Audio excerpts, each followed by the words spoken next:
in maturity, excuse me, 1 minute. As we grow and we grow out of our parents' home, and our parents train us and our parents teach us, and then we begin to experience life. We begin to experience life as an adult.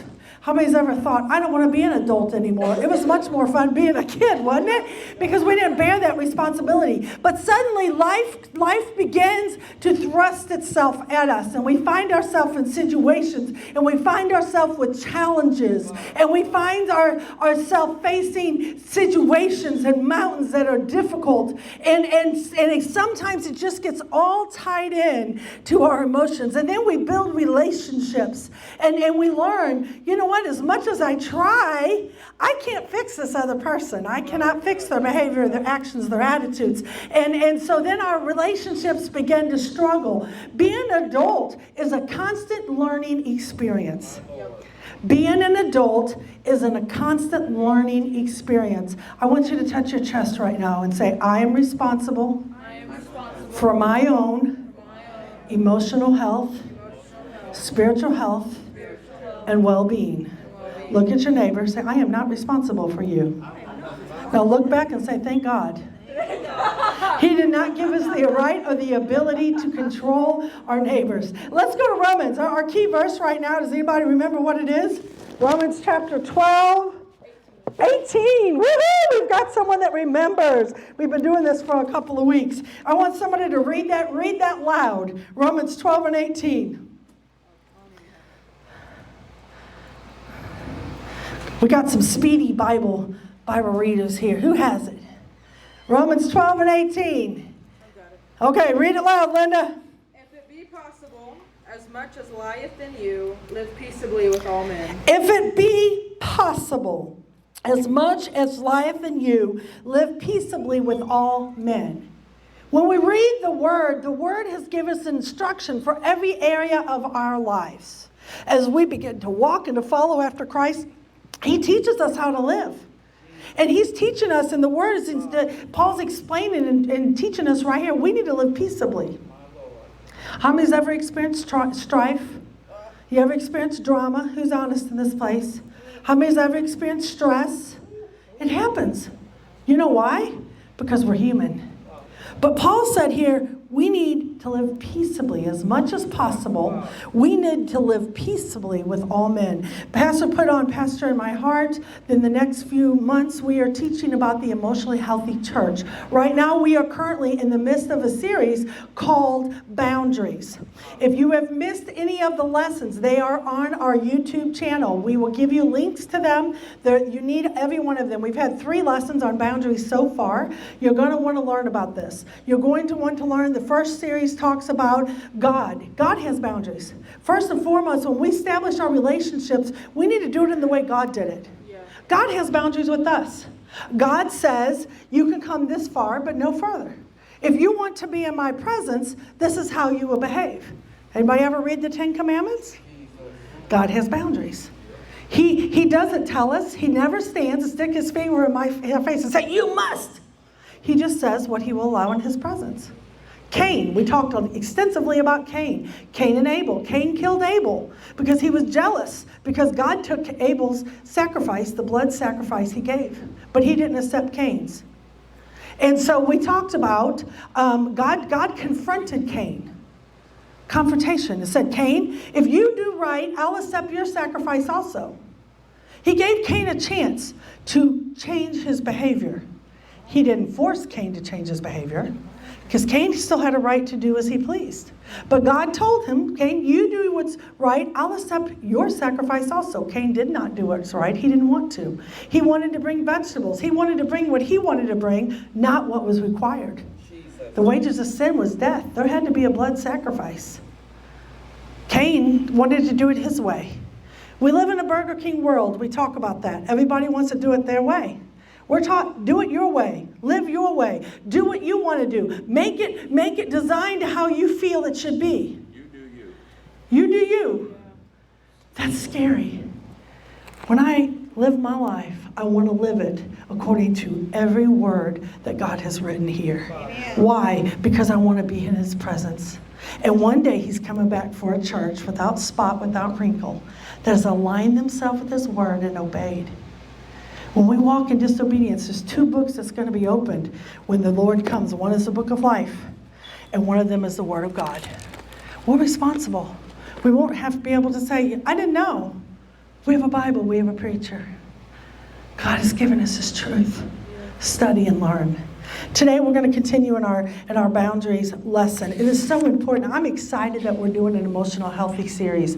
God has put it on the heart of our church that we want an emotionally healthy congregation. Why? Because God can flow through emotionally healthy people. When we are not emotionally healthy, things flow into us and they just get clogged in the drain. Because we aren't conduits where His Spirit can flow through. We become clogged drains. We're clogged with anxiety. We're clogged with fear. We're clogged with frustration in our marriages and in our relationships and our friendships and on our jobs and all this stress. And you feel stressed just labeling it. But God desires not for us to live that way. We are to live in absolute peace. The joy of the Lord is unspeakable, the Word says. Does that mean when you come to the Lord you will never have trials? That you will never have situations? It does not. It also means you're going to need to have relationships, but we need to learn to make them healthy. And so that's what we're doing today. There's 3 points that we learned about boundaries. There's 3 main things. There are 3 things that we must do to establish a healthy boundary. Who remembers number 1? I kind of said it already. Number 1. I'll give it to you. It's establish your boundary. Figure out what it is I will allow and what I will not allow. I will no longer allow you to scream and yell at me. I am not telling that person they can scream and yell. But if you scream and yell at me, I will leave the room or I'm going to walk outside. I'm removing myself. I am only responsible for me. Establishing your boundary. What's number 2? I've decided I'm not going to let this person scream, my neighbor. Let's say we talked about my neighbor. I'm no longer going to allow my next door neighbor to throw his trash in my yard. That was my boundary we talked about. What do I have to do next? I have to communicate. Very good. I have to communicate to him. No longer are you going to throw my trash in my yard. And then I have to tell him the consequences. If you do, I will call the police. Whatever it is. If you scream at me, I'm going to leave the room and separate myself. I've clearly communicated the boundary. I've clearly communicated the consequence of the boundary. Number 3. What's number 3 we learned? Enforce. I'm so proud of you. Establish, communicate, and enforce. You have to do what you say you're going to do. If he throws my trash in my yard, I can't just pick it up and be frustrated and be angry all over again. It does no good. What have I done? I've just enabled him to continue throwing his trash in my yard. They're screaming at me. I just stay and I just bow my head and let them continue to scream. I've not enforced that boundary. So therefore, they don't know when I'm going to enforce it and when I'm not. And suddenly I become unsafe because they don't know when I'm going to blow up. I'm responsible for me. I have to establish, I have to communicate, I have to enforce. I'm proud of you. We're learning. All right, this morning, we've got a lesson, but I want us to do real quick let me figure out where I put them at. We're going to real quick do a exercise. My apologies, I brought them up here, I think. Here they are. They're hiding under my book.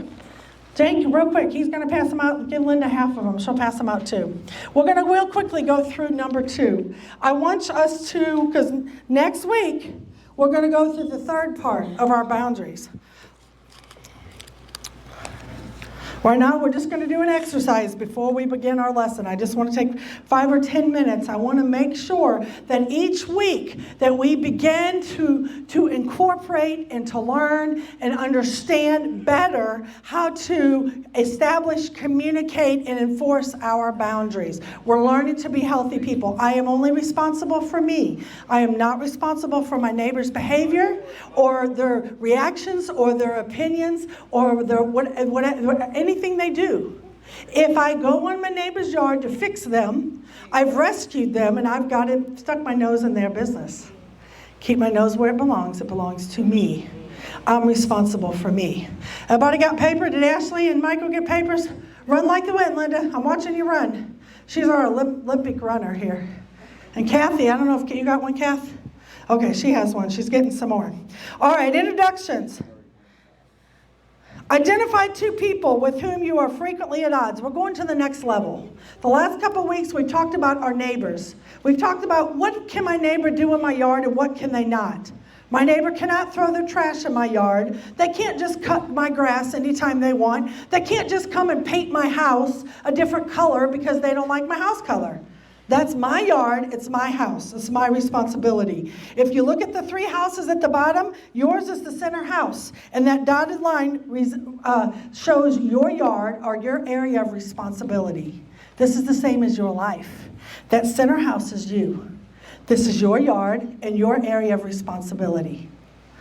You've got neighbor 1 and neighbor 2. Those are personal relationships. Might be a spouse, it might be a friend, it might be a coworker, it might be a sibling, might be your next door neighbor, whoever it is. I want you to identify 2 people, or if you only have time and just want to do one today, that's fine. You can do the second one at home. Identify 2 people where you're frequently at odds. I'm frequently at odds. I'm not really, but my example is my neighbor throwing trash at my yard. I'm frequently at odds with Bob, because Bob's next door. And Bob has constantly coming over to my house, throwing his trash, screaming at me. So I'm going to write Bob on my paper. This is your paper. I want you to write someone that you're frequently at odds with. Anyone. It might be the trash man.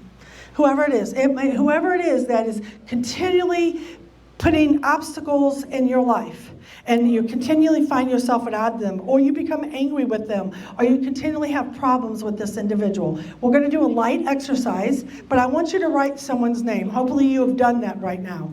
Write their names or their initial. You don't have to write their name if you don't want. Just put their initials there. You know who they are. God knows who they are.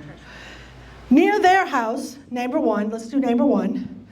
Beside neighbor 1, I want you to write some things that they would need to do to stop the anger between you, to stop the violations between you, or to stop the problems between you. This person is continually doing this behavior. And for this violation to stop, I need them to change A, B, and C. If Bob is coming over and screaming at me, then I'm going to write the initials BJ, Bob Jones. That's not my neighbor, but I'm going to pretend like it is. And I'm going to write 3 things. Bob needs to quit coming in my property and screaming at me. He needs to quit violating the peace in my home and control his attitude, actions, and behaviors when he's around me. That's what Bob needs to do. I don't want him screaming in my yard. I don't want him throwing his arms. He makes me afraid that he could become physical. And he needs to change his tone of voice. This is what Bob has to do so that I feel safe and having a relationship or a friendship with him. 3 things. What are 3 things? You can write more than 3. You may have more than 3.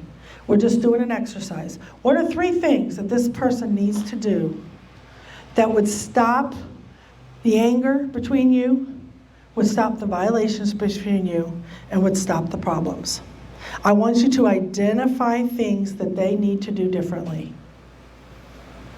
Now, we're going to talk about this. We know we can't control the behavior, but you have to decide what it is they're violating, what it is that they need to do differently to be in your presence. That's what God does with us. He says, do not lie, do not steal, do not commit adultery, do not bear false witness. Does he not say that? You don't have no other gods before me.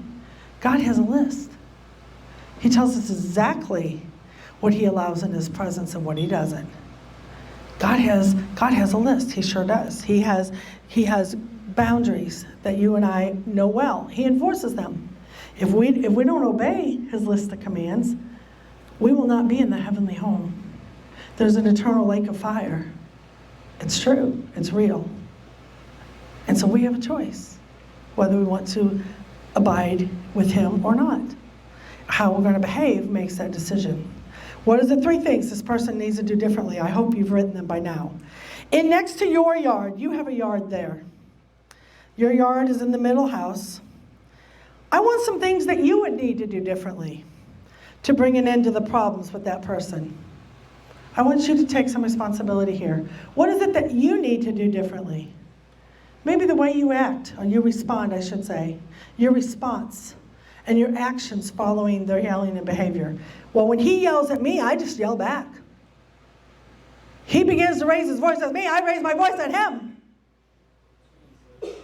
When he gets agitated, I just get agitated. I'm giving you examples. This is what I need to do. I need to change my behavior and my responses so I don't yell back. I need to make sure I don't become adamant with my emotions and my voice level. I need to make sure that my arms and my legs aren't swinging, because that insinuates violence and abuse that leads to that. What am I responsible for? Big thing. 3 things. 3 things. What do you need to do differently? In every conflict, there's always 2 sides. Always 2 sides. Most of the time we'll say, I didn't do anything wrong. Well, you're in the midst of the relationship. Wow, what are we doing today? We're identifying what we need from the other person, and then we're identifying the actions that we need to return, reciprocate. Because we understand there's 2 sides of responsibility. This is their responsibility to fix this situation. This is mine. I want you to identify it. How many are done? How many want your paper done? You got your paper, wave your hand up at me. Anybody? Some people are trying to raise their hand a little bit. That's okay. You don't have to raise it high. Keep working on that. Keep working on it when you get home. Because when we get home, next week, we're going to talk about that list you have right there. Keep it with you. Put it in your purse, in your pocket. Bring it back. And we're going to talk about how do we go to the next step. How do we establish, communicate, and enforce a boundary in this situation? We're learning on paper here, but these are steps that you're going to learn, and I am going to learn in our personal relationships. Why? Because we want to be emotionally healthy. We want to be an emotionally healthy church. I am responsible for my own emotional health. I am responsible for my own behaviors, not yours. I am responsible. All right, last week we talked about consistency. These are hard. I know. How many find this a little bit hard? Anybody want to say they're a little bit hard? Some of us feel it's different. It is different. I'm challenging you. I know that you can't sit here and just write it all out. I understand that. Please take your paper home. And you may not want to write it, but I want you to mentally think it through. Please take some time and think about, what are they doing? What do they need to do differently? What do I need to do differently? Why? Because we're learning. Somebody say, I'm learning. All right, we're going to go forward here just a minute because we have a couple of things that I want us to talk about today. We talked last week about never apologizing for correctly enforcing a boundary. If you have a correct boundary and you have correctly enforced it, you cannot come in my yard and scream at me. And then when they come in my yard and scream at me, I have to go to the door and say, you're not welcome in my home. I don't let them in the door. I correctly enforce this boundary and I make them leave my property. I don't need to say, oh, Bob, I'm so sorry. I'm so sorry. Why am I apologizing? I am not the one with the behavior that trespassed and brought violence into the relationship, right? Never apologize. I have to leave the responsibility for the wrong behavior on the violator. If he violated our relationship with his strong words and strong language, that's his responsibility, and I don't need to apologize for it. We talked about this last week. Don't over-apologize. In marriage, let's talk about marriage for a minute, but it applies to every relationship. When 2 people become one flesh, they are really 2 people that are learning to function as one. We have a lot of marriages in here. I want to talk about that, but it's other relationships as well. But when you get married, you are 2 people, but the Bible says you become one flesh. You are 2 people that is learning to function as one couple. That doesn't happen overnight. Any married couples, did that happen for any of you overnight? No, it doesn't happen overnight. Why? Problems will be presented when the couple violates each other by trying to change. This is what happens, not only in marriages. If you're not married, you think about other relationships.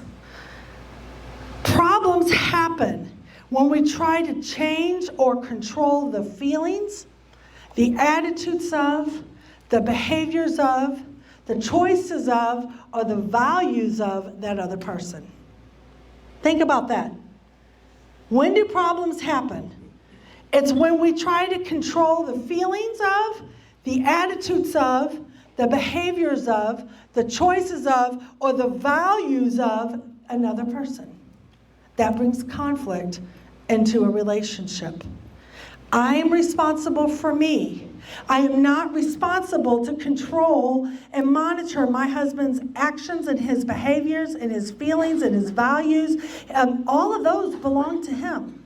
We are one. We are a couple. When they see us, we are Dale and Lisa, or we are Pastor and Sister Lisa. That's how we are known. That's who we are. But we are still separate individuals, and I am not responsible or he is not responsible to me. If I would fly off the end somewhere, that doesn't reflect on him. That was my behavior. I'm responsible only for my behavior. I cannot violate the attitude by trying to control the attitude of my partner. I cannot try to control the behaviors of that other person. Whoever it is that you're in a relationship with, you cannot control. It might be your parent. You cannot control the behaviors. And when you cross the line, trespass that boundary, and I try to control Linda's behaviors, you're going to stop that right now, and you're going to do something different. She knows she loves me. I'm controlling her. No, I cannot. I have no level of responsibility that allows me to control another person. That is her choice. If that is the behavior that she wants to have, that's between her and God. What I control is if I want to be in her presence, right? I control my response to her behavior. If she has wrong behavior, I'm responsible for my response to it, not for her behavior. We're going to talk about this a little bit more. We must, in a marriage, we have to allow the two people to be who they are. I cannot change who he is. He cannot change who I am. I still have to allow him or us to be who we are while we learn to lose our separateness. Because we love each other, we bind together. We're talking about marriage, but other relationships as well. We begin to mold together. We don't lose our identity as a person or my personality or my tastes and choices. Those things tend to change because I love him. I love to go sit in a field and be with him while he does his little radio thing. What do you call it? Charlotte knows. We do that because our husband do amateur radio. Do I like amateur radio? Nope, it's noise. And I bought him a noise-reducing headset, so I don't have to listen to the chatter because I like the quiet and the birds sing. But I love being with him. And I love every moment and cherish every moment I can be with him. Do I want to go and be with him? Absolutely, because I love him.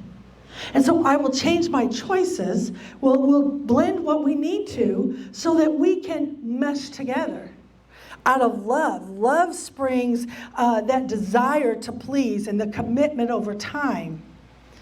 But the change happens freely in my heart. Like I said, I am not going with you. I don't care. That's not something I'm doing. No, I don't have to. That's not a violation. It's just something simple. But I could say I am not doing it. It's my heart.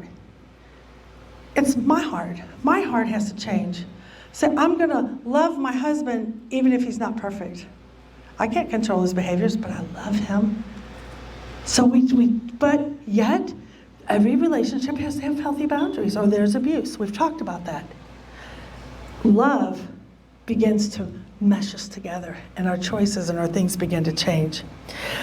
But we must remember, it is our responsibility in any relationship, if it's a married, with a child, with a parent, with a spouse, with a co-worker, with whoever it is, a sibling, a friend, a person on the street, every person is responsible to take responsibility for their own feelings. This is what I said we were going to talk about today. I am responsible for my own feelings. Point at your chest and say, I am responsible for my own feelings. Our emotions are our own God-given areas of responsibility. God gave me emotions. So guess what? I'm responsible to control and to exercise those emotions in a God-given way. They are ours. These emotions that God's given me belong to me. Say, my emotions are mine. They are ours. And only I have my own emotions. You can't feel what I feel. You cannot feel my hurt. You cannot feel my pain. You cannot feel my regret or my sorrow. That emotion, my sadness, you cannot feel my joy. You can feel your joy. You can feel your sadness. You can feel your emotions, but you cannot feel mine. I am responsible for my emotions. It's my God-given area of responsibility. This is very important for us to learn and understand. If we are not careful, we become enmeshed and we tend to cross our area of responsibility and jump in the middle of someone else's emotions and try to fix them. That's not my area of responsibility, and God did not give me the ability or the responsibility to change or to affect their emotions. That's between them and God. Understand, you are responsible, I am responsible for my God-given emotions. Therefore, only I can change them. Only me. I can choose to be happy, or I can choose to be mad. I could choose to be hurt. I could choose to become bitter. I could choose to let go, or I could choose to hold on. I could choose to cry. I could choose to laugh. That is my responsibility. But I cannot make that choice for you.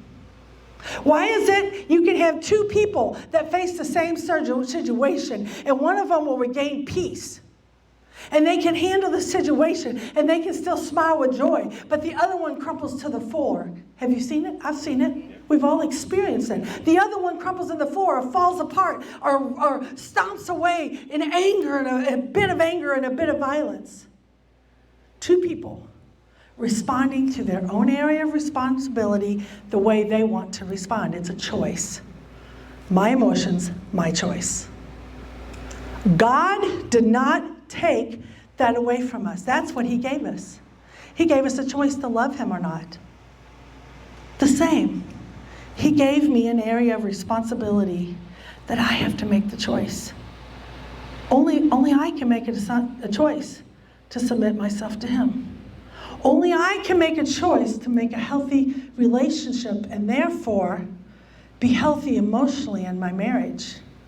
Communicate emotionally properly in my marriage.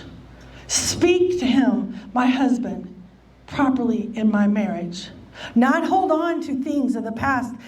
I don't have a closet. People say, I want to go to the closet.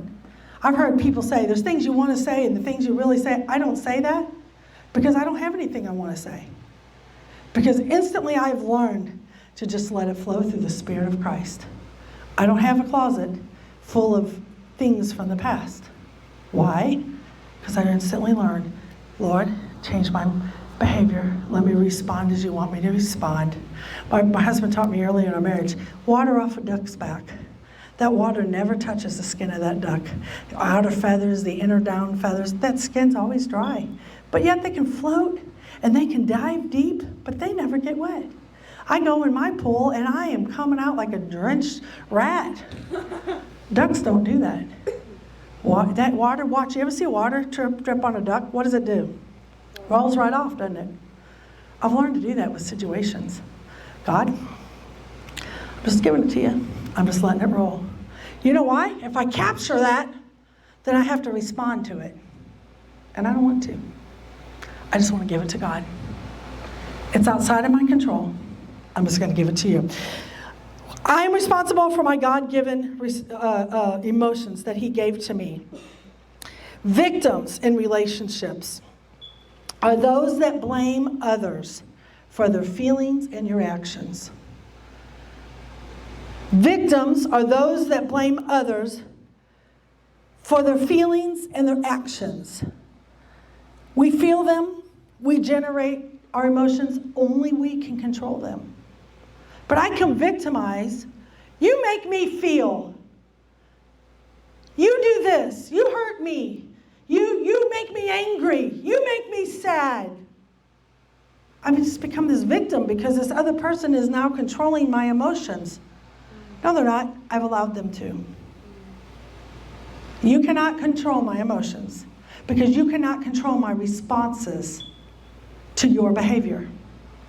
You can behave badly to me, and none of you ever have because I love you so much. But someone could behave badly to me, but they can't make me mad, and they can't make me bitter. And you know what? They can't even make me angry. That is my choice. And I have to learn to subdue that anger with God. I understand we're talking about emotions. It's a very heavy thing. But it's an area of training that we're going to be doing in the coming months. How do I respond to anger, violence, when somebody violates me, someone hurts me? Some of us carry pains from our past.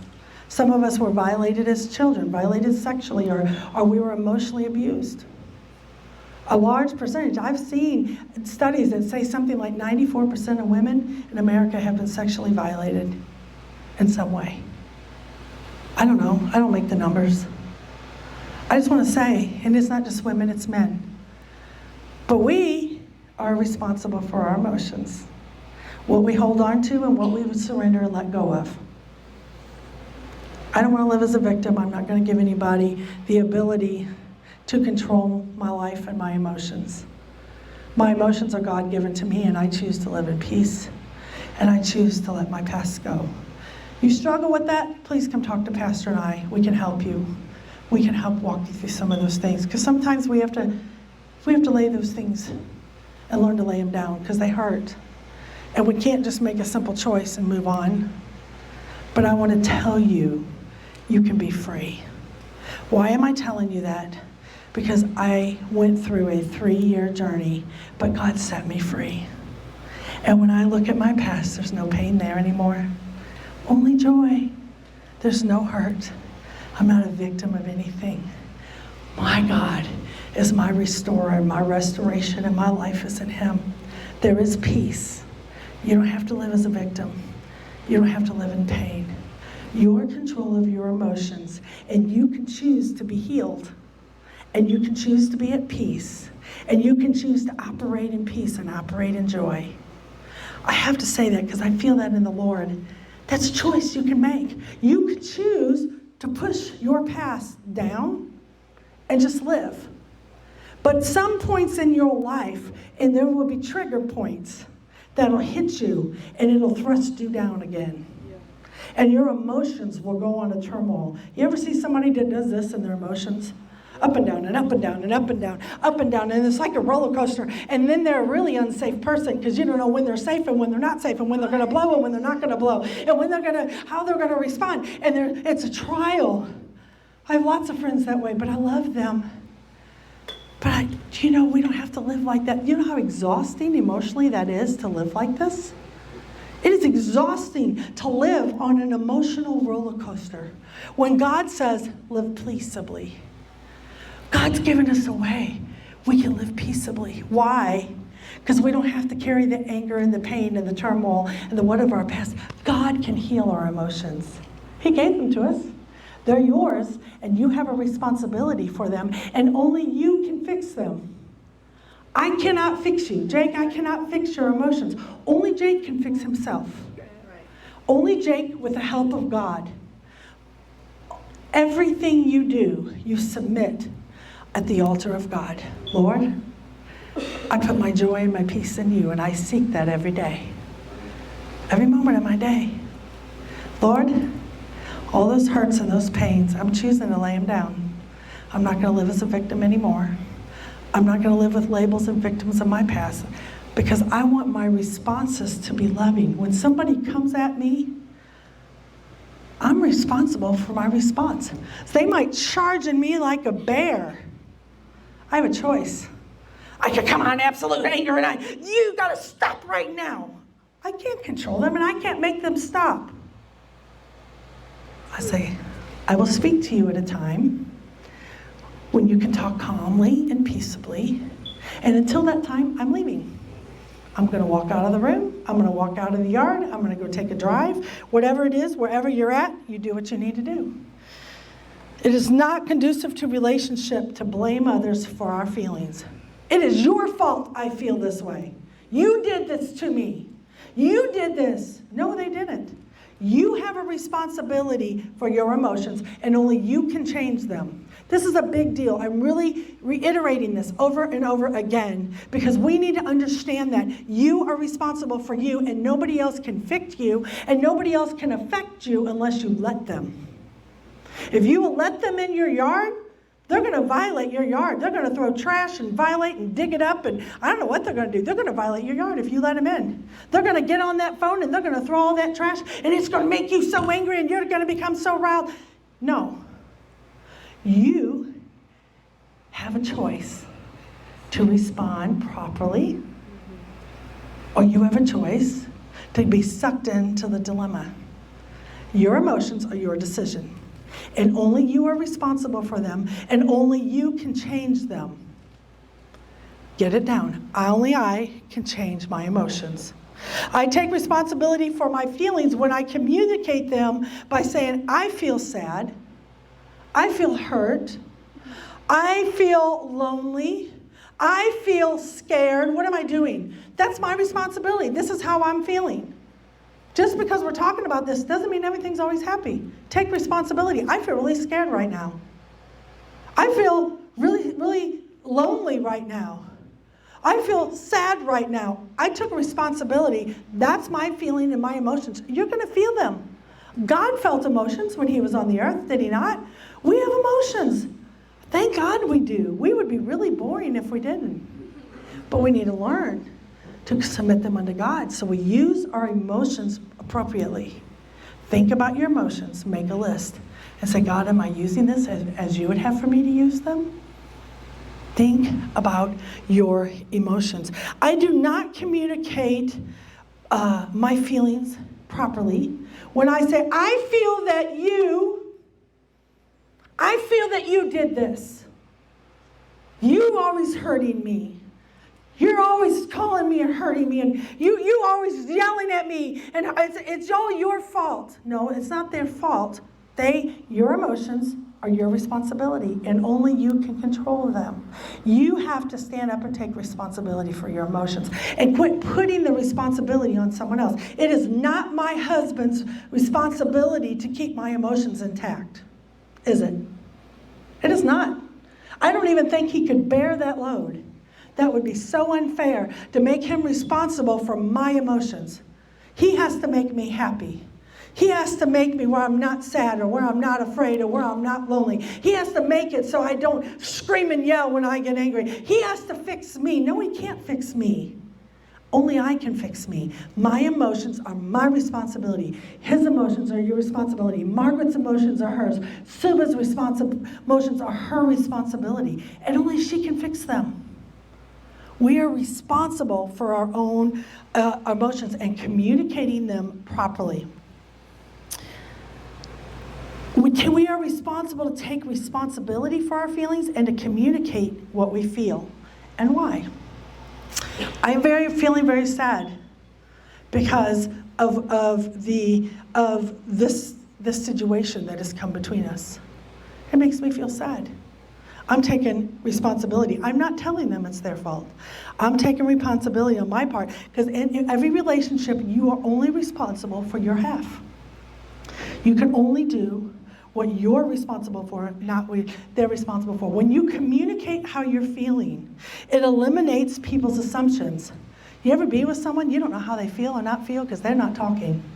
It is really hard. I try to build friendships sometimes and they just don't talk. I don't know what they're thinking. If you're not speaking back to me, there's no way for me to gauge. I don't know your tone of voice. I don't know your facial expressions. I'm not hearing your words. You've got to clearly communicate in your relationships. If it's a spouse or a mother or a friend or whoever it is, you need to clearly communicate how you're feeling. Why? Because if you don't, then it leaves them for assumption. They're just going to make their own assumption on how you feel. There could be great misunderstandings. That's how misunderstandings happen. When we don't communicate clearly, then they're left free to make a judgment about you because you didn't communicate it. They don't know if you're okay with this or not. I am not okay with this. Okay, they understand that. But they do not understand when there is silence. Well, they should know. They cannot get in your head and read your mind. Your spouse cannot get in your head and read your mind. You have to communicate how you're feeling. If it's your child or your adult child or person at work, you have to communicate how you feel. We talked about that person at work that's being dumped on, and somebody's just dumping work on their desk, and you never say anything, but you feel it. You're angry, you're mad, and the point you're about ready to explode, and you're tired of doing their work, but you've never stopped to say, stop. This makes me angry. You are not going to put your paper on my desk anymore. I'm not doing your work, or I'm taking it to management. I've clearly communicated, this is my boundary. I'm not doing it anymore. If you do it again, I've communicated, this is what I'm going to do. And when they do it, then I have to take it to management because I have to enforce what I said. Clearly, communication. I'm responsible for how I feel in that situation. I can feel angry. The Bible says be angry and sin not. But I need to take responsibility for my anger. It was my choice. Or I can say, God, I'm not going to be angry at them. I'm going to leave it up to you, but I'm just going to handle the situation. It's my choice. When we don't communicate clearly, ladies especially, we become angry, we become nagging, we become snippy at our spouse. You know something's wrong with you, but you're not clearly communicating, so they have no idea. I'm snipping at them. I'm just going to snip at them so they know I'm mad. What are you accomplishing? Nothing. You're accomplishing nothing. You are not clearly communicating your feelings. If you want to have a healthy relationship, you need to communicate clearly. Don't do it by nagging. They can't read your mind. Don't become snippy. Nobody can read your mind. We don't know why you're snippy. You know what I do when people are snippy? I just get far away until they get it worked out. Or I may say, you need to go spend some time at the altar. If it's somebody that knows the Lord, that's easier. And then I know they're going to be okay. People get snippy. You know, their emotions are all out of whack. But you don't know why. They could have just came in and said, you know what, I'm really upset because, but they didn't communicate clearly. But when you don't communicate your emotions, it's going to come out. If you are not clearly communicating and something's stirring up inside of you, it's going to come out in your behavior. That's not okay. And that does not create healthy relationships. And it creates an environment whereby abuse and misuse of your relationship will happen.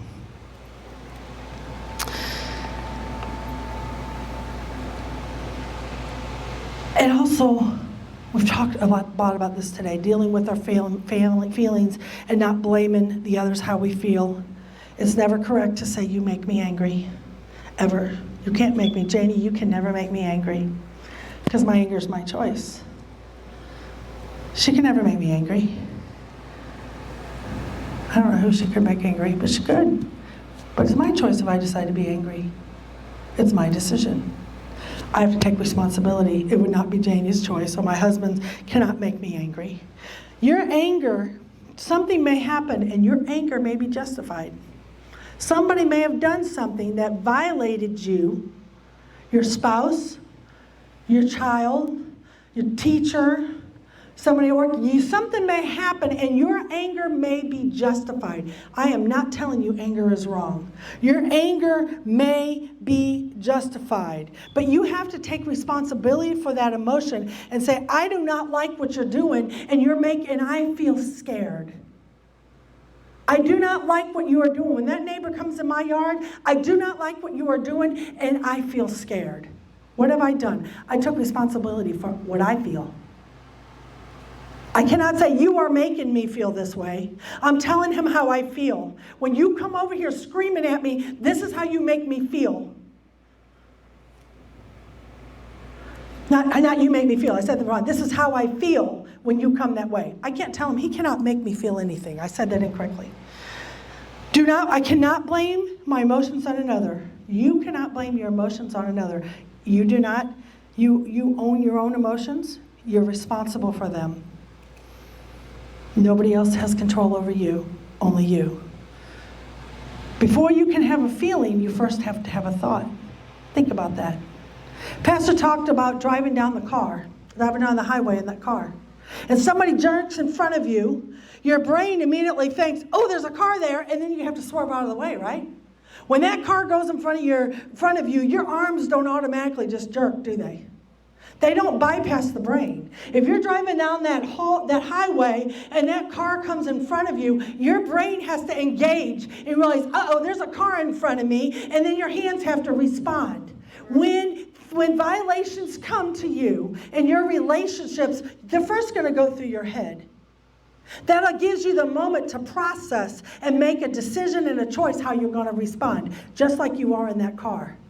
I cannot stay in that lane because that car is going to hit me head on. Sometimes you cannot stay in a relationship or there's going to be a head-on collision, or you need to remove yourself for a minute. Sometimes if there's a violation, you have to get out of the way of. But your brain has to engage so that you can make a choice and you have to respond appropriately. Your emotions are your responsibility and only you have the control over them. God gave you that responsibility. Remember that no one else can get in your head. They cannot think your thoughts for you. You alone generate your thoughts. You alone generate your feelings. Only you can change the way you think. I am responsible for me. Touch your chest. I am responsible for me. This is a big thing. It's really important to learn that I'm responsible for my behavior, but I'm not responsible for yours.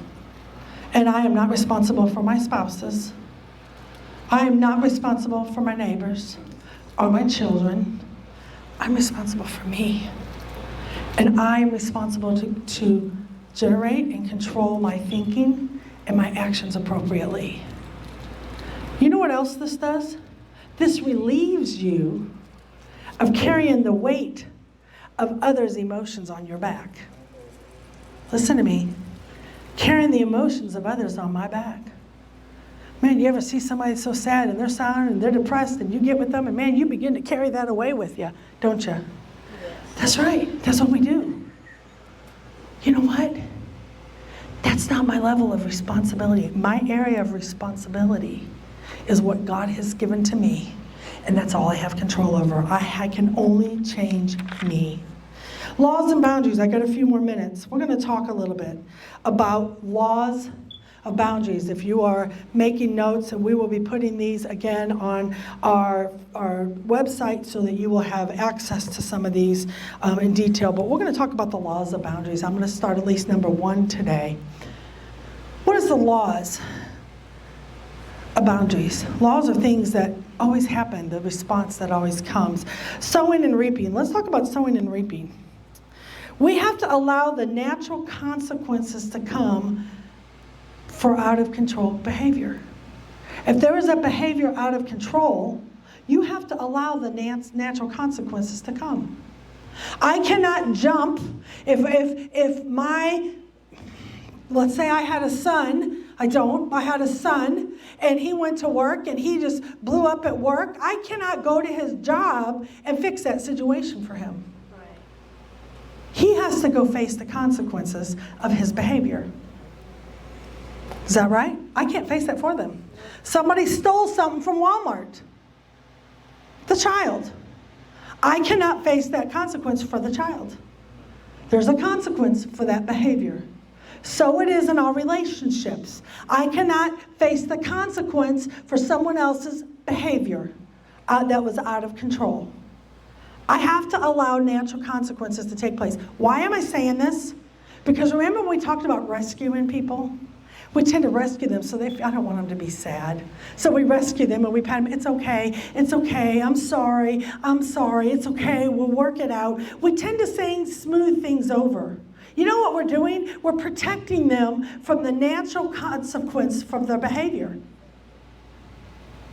That person is screaming and hollering and yelling. I told them, I'm going to remove myself from your presence. I cannot keep them from screaming, hollering, and yelling. They're probably going to continue to do that. I have control over me. So I remove myself. I go in the yard, I walk down the hallway if it's at work, I hang up the phone if somebody's on the phone and they start that. Remember, we have a hang up button. I hang up the phone. I remove myself from the situation. Consequences happen on the other end. Suddenly, it is no fun to scream and howl and yell if you don't have anybody to yell at. That's true. If you holler and scream and yell and there's nobody to scream at, that is not a whole lot of fun. You're not controlling that other person by removing that. But there's natural consequences. You know what happens? Suddenly that person's all alone. And they have been separated emotionally because you have removed yourself. You are no longer the sound. I'm just using that as an example. The behaviors may be many. But if this behavior and misconduct happens, I will remove myself. I will no longer be in your presence. Suddenly that person becomes isolated from you. You can't protect them and fix that. That is their consequence for their abuse in your relationship or their violation in your relationship. If a husband is berating the wife, she needs to tell him that if he continues, she will go into another room. She can discuss things rationally. She may say something like this: I will not talk about this with you anymore until you're willing to speak with me in proper tones and with respect. Now, I cannot make that person speak to me in proper tones, and I can never make them respect me. But if that's my boundary, and I communicate that, then I'm not going to allow them in my presence if they can't communicate respectfully in proper tones. You should have that boundary. You should have that boundary with everyone. No one should ever be at the end in any relationship of someone berating or yelling at you. That is abuse, and that violates boundaries. And if that is in your life in any way, that's emotional abuse. You need to visit that. You need help, come see Pastor and I. But you need to realize that you have an opportunity to establish a healthy boundary and to enforce it. You need to do that because you are no one's punching bag. Now, on the flip side, I have no right to go berate and scream and yell at anyone else either. I've got a responsibility. But we understand and we establish the boundaries in our relationships. It helps us better to establish the areas of responsibility. And we create a healthier boundary, a healthier relationship. We know God's boundaries, and we know how to abide in God's boundaries. And He's clearly communicated them, and He's clearly enforcing them. We know what we have to do. And I want to have a beautiful, loving relationship with my God. And so I do my very best to do that. And so do you. Same at home. Same on the job. Same with your children. Maybe your adult children. Same with your grandkids. Same with the neighbor on the street. Same with your friends. Healthy boundaries are important in every relationship. Every relationship. If you have to leave and remove yourself, then you need to do that. That is important. 5 minutes. Yeah, let me go. If you communicate your boundary, remember, and I'm reiterating this again, and you do not enforce it by allowing the consequence to take place. If I do not allow them and I protect them from the consequence, and I don't enforce that boundary, I wasted my time. I'm making a boundary.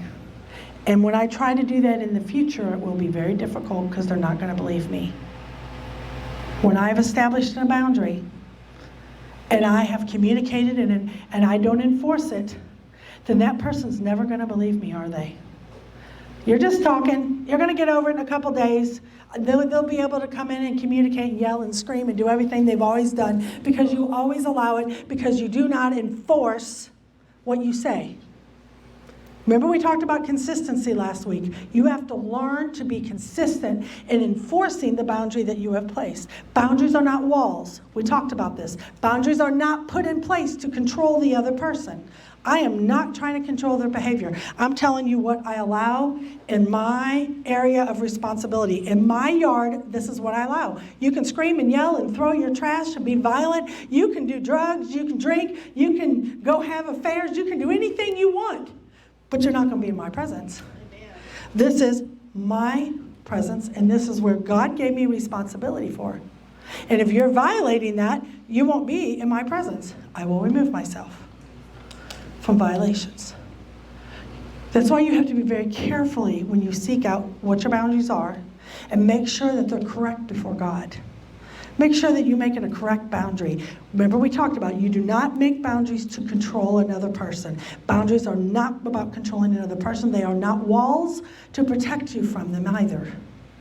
They are simply communicated areas by which that person cannot violate. Setting boundaries is not manipulative. It's not being manipulated. I'm not manipulating you because I set a boundary. It's limiting how I will be treated. It's exhibiting self-control for me. I'm not going to allow anyone to abuse me like that anymore, or to speak to me in that way anymore, or I'm not going to allow them to come and do that certain thing anymore. I'm not going to allow them. Does that mean they have to stop doing that? Nope. They can do it all they want. You don't have a right to tell them what to do. That is not your area of responsibility. Don't do it. I don't have a right to tell anybody what to do. I cannot tell you, stop. That is not my right. I can say, this is my boundary, and when you do that behavior, I will no longer be in your presence. I can say that. I am enforcing the boundary of my area of responsibility, of my yard. I want us to get that and understand that. This is liberating. Wow, that sounds hard. It's not hard. This is something that's beautiful. We're going to talk next week. We're going to talk about setting limits. We're going to talk about power. No human has the ability to change someone else. We're going to talk about that next week. We're going to talk a little bit about confrontation a little bit next week. We're going to talk about mutual balance. Pretty soon we're going to talk about guilt. We're going to talk about personal responsibility. We're going slow. I'm taking this very slow. I'm being somewhat repetitive in this because I want us to understand how important it is to build healthy relationships. Let's stand in this place today. If you could bow your head today. Some of the things that we're talking about challenge us and make us feel uncomfortable. Sister Lisa, I'm not even comfortable listening to all this. If that's how you feel, then I can almost guarantee you, you do not have healthy boundaries. You do not have a healthy area in which to abide. But God called you to live in peace, not to live in drama. And if we don't learn the Lord's way, this is how God did it. This is how he communicated it to Cain. That's how he communicates it to you and I. This is my boundary. You cannot lie. If you lie, you're not going to be in my presence. And if he comes and I'm lying, and there's a spot on my garment of lies, then I won't be going to heaven to be with him. We understand God's boundaries. That's how you and I have to learn to live in our relationships. Does boundaries make relationships difficult? Oh no. Boundaries allow, safe boundaries allow love to grow. Unsafe boundaries allow abuse and allow harm and allow violations. But safe boundaries, healthy, communicated boundaries, allow love to flourish. Because I don't step on that other person. And I don't jump in their yard and try to fix their stuff. I stay here and I do my business. But they don't jump in mine. Because I'm responsible for this and they're responsible for that. Healthy boundaries allow love to grow. God knows his love to us is going to grow because he's communicated clearly to us, and we know how to have a healthy relationship with him. If we take that same model and we put that in every one of our relationships, love will grow.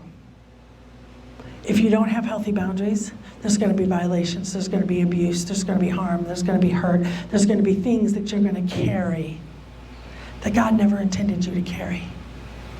Let's bow our heads. Dear Father, I ask you to